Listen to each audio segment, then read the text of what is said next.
Hi, friends. Welcome back to Someday is Here.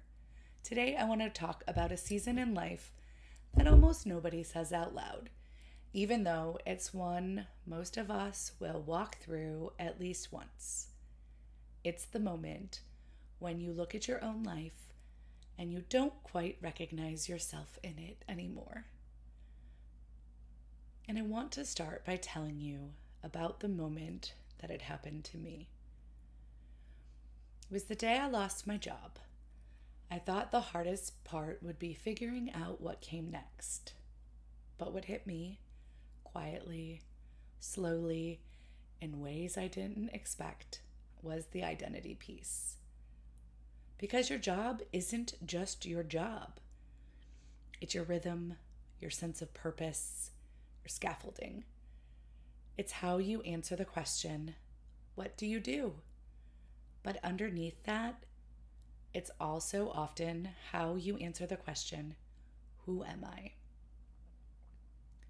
So when it disappeared, something inside me did too. I kept telling myself, it's fine. It's just one chapter ending.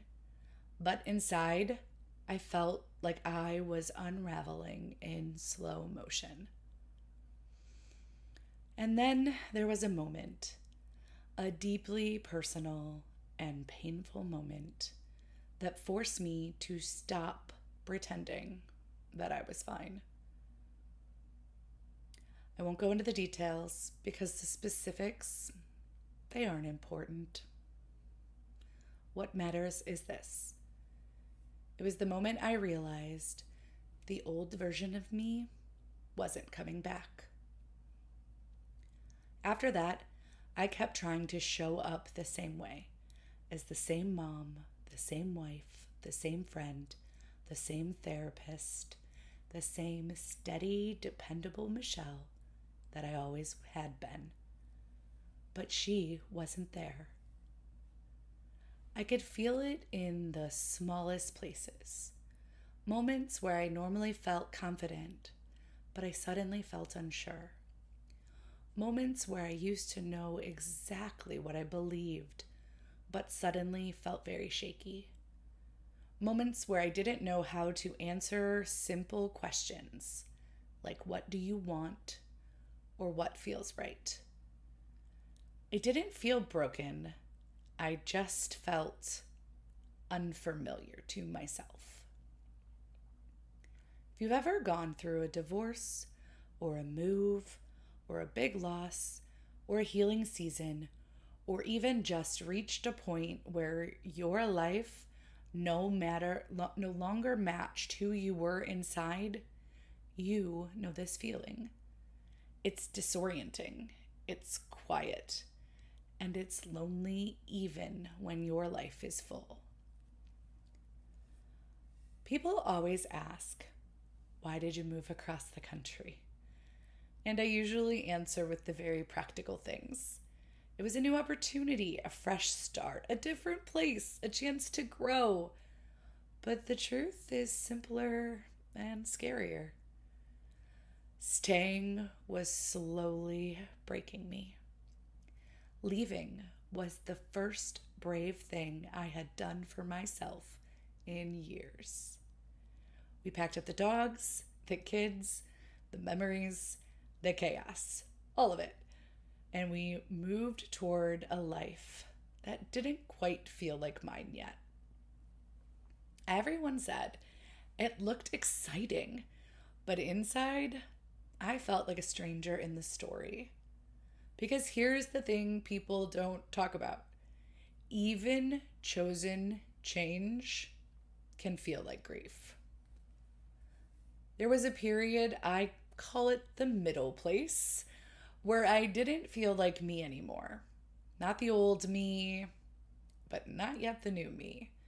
Just suspended, going through the motions, learning a new city, trying to build a new identity, trying to not drown in uncertainty. And that middle place is where many people think something is wrong with me. But nothing was wrong with me. And nothing is wrong with you if you're there right now. The middle place is where the work happens. It's where everything unfamiliar is settling. It's where old beliefs loosen their grip. It's where grief and growth sit next to each other. It's where you slowly start becoming someone you have never been. One morning, I was sitting outside with my coffee, the same coffee I've had for years, and something softened in me. It wasn't clarity, it wasn't confidence, and it wasn't an aha moment. It was simply this: I'm still here. Not the version of me I was before, not the woman I'm becoming yet, but me.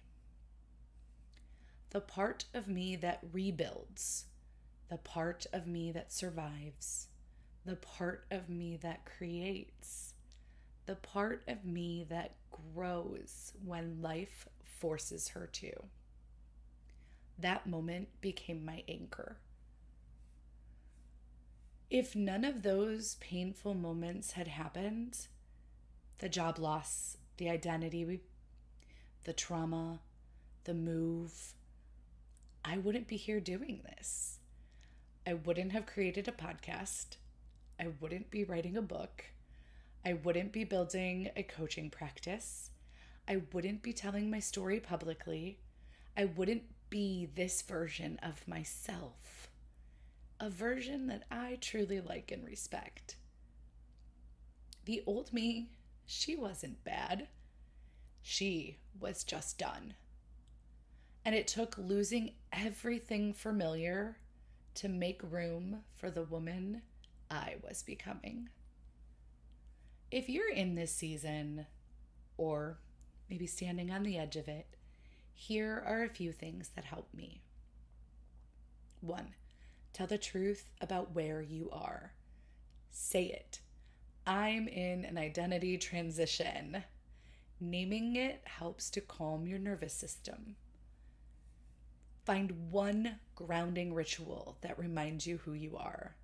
For me, it is my morning coffee outside or snuggled up on my couch before anyone else in the house wakes up.